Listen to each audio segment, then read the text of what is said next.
ଦେଖନ୍ତୁ ଇଏ ହେଉଛି ମୟୂରଭଞ୍ଜ ଠାକୁରମୁଣ୍ଡାର ଦୃଶ୍ୟ।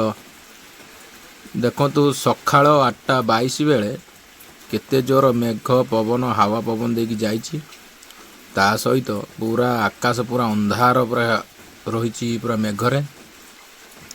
ତାପରେ ହାୱା ପବନ ବି ଜୋର ଦବା ସହିତ ଆରମ୍ଭ ଝିପିଝିପି ବର୍ଷା ହେଇଯାଇଥିଲା। ତାପରେ ଦେଖିବା ପରେ କିଛି ସମୟ ପରେ ଜୋର ବର୍ଷା ଆରମ୍ଭ ହେଇଥିଲା। ଦେଖନ୍ତୁ କେତେ ଜୋର ବର୍ଷା ହେଉଛି। ଦେଖିପାରୁଛନ୍ତି ଧୀରେ ଧୀରେ ବର୍ଷାଟା ଆରମ୍ଭ ହେଲା।